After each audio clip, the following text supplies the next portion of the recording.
Hello friends, Mandar here. I'm back with another video. Today we'll talk about the June 2024 Visa Bulletin and some footnote in it that will have some implications on the dates moving forward in the upcoming months. We'll also talk about the PERM process. There is some chatter about the PERM going away for certain categories and we'll clarify that. We'll talk about the status of stateside visa stamping and one more important thing regarding your medicals and its validity. So a lot of important points guys. Watch this video until the end and let's get started.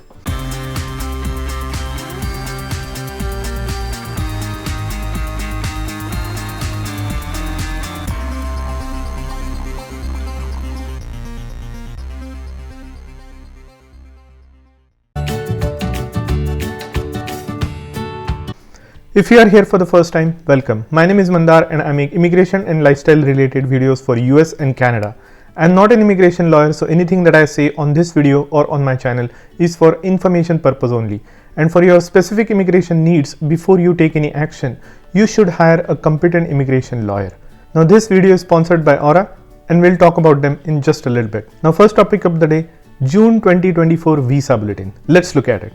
Now here's the side-by-side comparison of May Visa Bulletin on the left and June Visa Bulletin on the right. So let's first look at the family-based section in the final action chart. Now what we see here is some progressive movement in F2A and F3, but let's look at all of them. F1, no change in the all chargeability China or India, it remains same at 8th of July 2015. Mexico has progressed by 3 months and Philippines has not progressed at all. F2A has progressed from June 2021 to 15th of November 2021, which is good news. Now China and India has also progressed to 1st of June 2021. Mexico has progressed from November 2020 to February of 2021 and Philippines has progressed from June 2021 to November 2021. F2B has not progressed for all chargeability China, India. For Mexico, it has progressed from 1st of March 2004 to 8th of July 2004 and for Philippines it remains the same. F3 progressed from 1st of January 2010 to 1st of March 2010, same for China and India. Mexico progressed from 22nd of July 1999 to 1st of December 1999 and Philippines has progressed from 1st of August 2002 to 22nd of August 2002. F4 has not changed for all chargeability China and India. For Mexico, F4 has changed from 22nd of January 2001 to 1st of February 2001 and Philippines progressed from 8th of September 2003 to 1st of December 2003. So that was the expected progression in the final action chart because that it has to meet with the filing date chart. Now let's look at if there is any change in the filing date chart, which I don't expect at this point of time, but you never know. So now for family based section, F1 for filing date chart, which is the chart that is used for family based section almost throughout the year. F1 1st of September throughout for all chargeability China, India. Mexico remains unchanged and Philippines remains unchanged. So no change in F1. F2A, I cannot see any change. All the dates remain the same at 1st of September 2023. F2B, no change for all chargeability China, India, Mexico has however progressed from 1st of September 2004 to 1st of November 2004. So there is a progression in filing date chart, which means they are drawing more demand to fill up this category.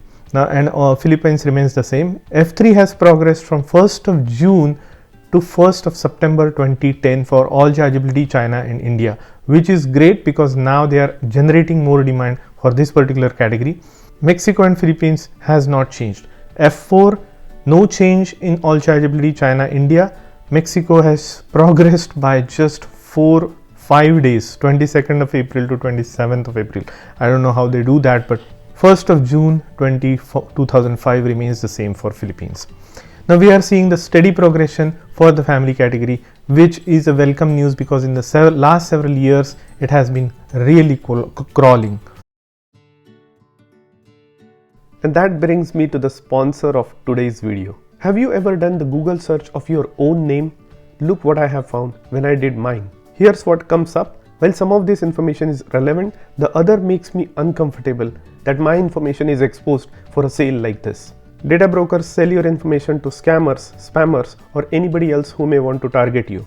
Your full name, email address, home address, your relatives' names, health information, it's all out there. That's why I have been using Aura, sponsor of today's video. Aura shows me which data brokers are selling my information and automatically submits opt-out request for me. Cleaning up my information not only helps reduce the amount of spam I get, but it also protects me from hackers who could use this information to help them access my social media accounts, bank accounts, or other sensitive information. Aura does so much more to protect my information and my family's information from online threats I can't see. I get other features like antivirus, VPN, password management, parental controls, identity theft insurance, and more without having to download several different apps. It's really easy to set up, and best of all, I get everything for one affordable price. You may already have one or two of these tools, but not having Aura is like locking the front door but leaving your back door wide open. Aura is always on, doing the hard work of keeping me safe so I can focus on other tasks with peace of mind. I value my privacy and I value yours. You can go to my link which is on the screen and in the description and start your free 2 weeks trial. So protect your information, your family, and have a peace of mind. That's Aura. Now let's look at the employment based section. Now here is the final action chart for employment based section. Okay, first EB1. All chargeability remains current, which is good news. China, India has not progressed at all. They remain the same. Mexico and Philippines also remain current. EB2, it remains same across the board. No change in the dates for EB2, nothing for India either. EB3, no change for all chargeability. For China, no change. But for India, the dates have progressed from 15th of August 2012 to 22nd of August 2012. Just 1 week of forward movement for EB3 India in the final action chart. No progression for Mexico and Philippines. Other workers category, no change whatsoever. Fourth preference category, no change whatsoever. Certain religious category, no change whatsoever. And fifth EB5 preference category, all remains current, no change. Now let's look at the filing date chart, which I'm not expecting any changes to see, although we saw some changes in the family based section. So let's look at the employment based section. Filing date chart, current for all chargeability, which is great because that means that there will be spillovers from that all chargeability rest of the world category into EB1. So EB1 all chargeability current remains current. For China, India, Mexico and Philippines, dates do not change. EB2 has not changed at all for any categories or any countries. EB3 also has not changed for any countries. Other workers category has not changed for any countries. Fourth preference category has also remained the same. Certain religious category has also remained the same. And fifth preference category EB5 has also remained the same. So entire chart remains the same. I just wanted to kind of take a closer look just in case there was any change, but it seems like it's pretty much copy and paste. Now the last thing that I wanted to look at is this section down below, which highlights the section D and section E. Now what do they say? Let's look at it closely. Let me expand this a little bit. Now section D says visa availability in the employment based second preference category due to high demand in employment based second preference category will most likely necessitate retrogression of the worldwide final action date, including Mexico and Philippines, in the next month to hold a number used within the maximum amount limit for FY24. This situation will be continually monitored and necessary changes will be made. What they are saying is about the rest of the world except China and India. So including Mexico and Philippines.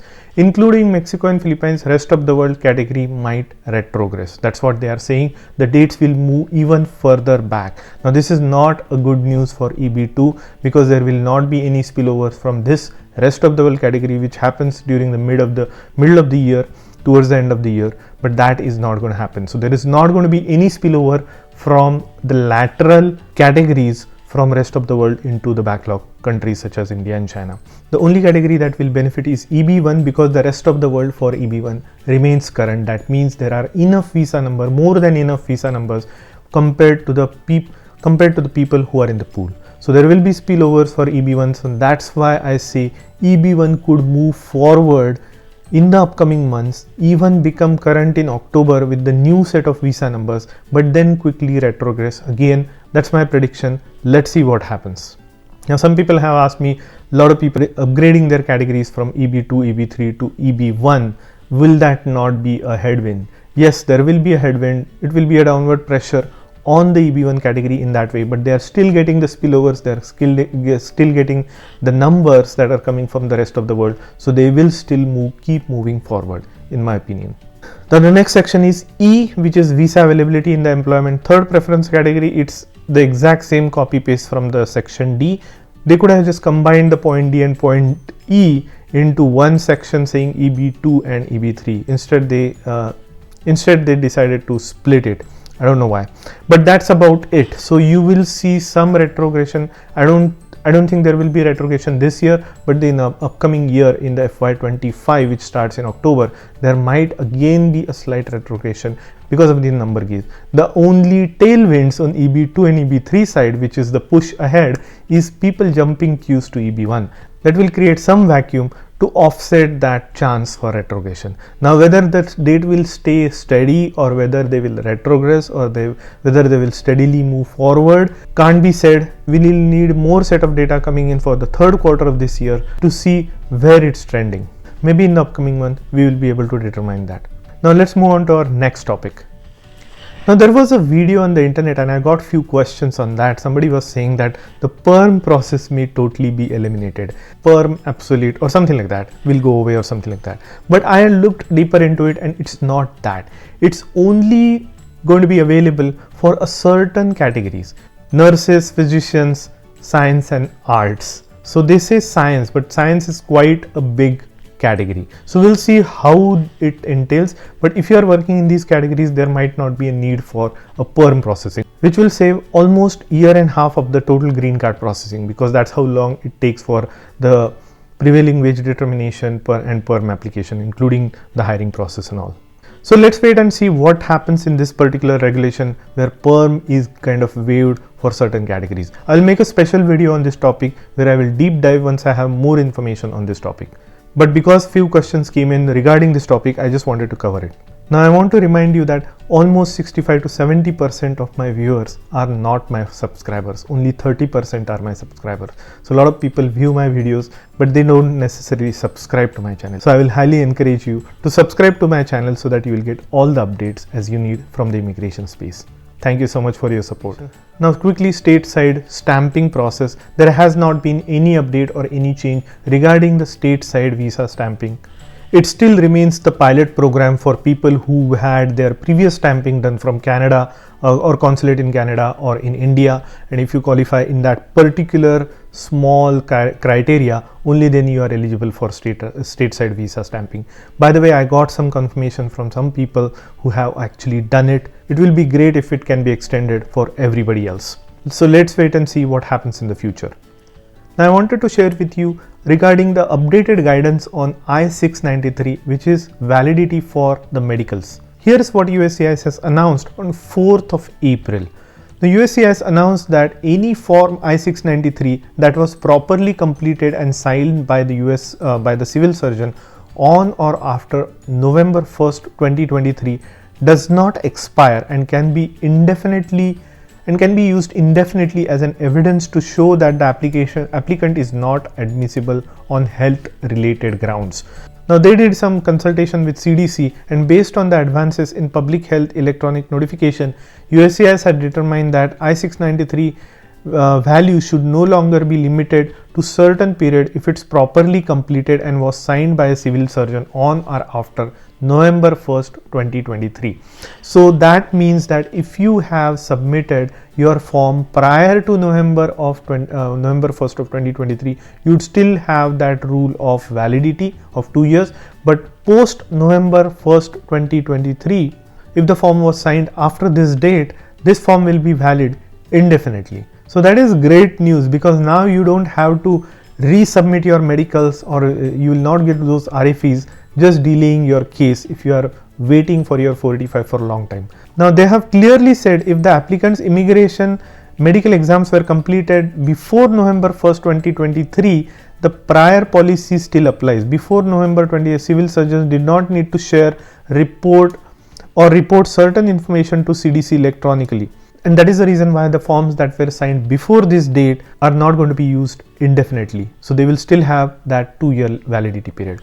Note down in the comment section below, what do you think about this policy guidance? Is it good or is it bad? Should they have done it retrospectively or not? And if you have more questions about it, do list them in the comment section below or contact me on my Calendly or through Patreon. I want to remind you that Patreon is another way to contact me, because that way I can chat with you through that channel. Whereas if you want to directly talk with me, then that would be setting up an appointment through Calendly. Now, I also want to remind you that I'm continuing to do the EB1A masterclass because of the high demand, and people who have attended my previous masterclass have benefited immensely from them. So I'll leave the link in the description regarding my upcoming masterclass, which is on May 19th. Do sign up for it, because I go through intricate details of every criteria and the required real world evidence for each of those criteria. So that's all I wanted to say in this video. If you like the content of this video, do hit the like button and consider subscribing to my channel, and I'll see you in the next one.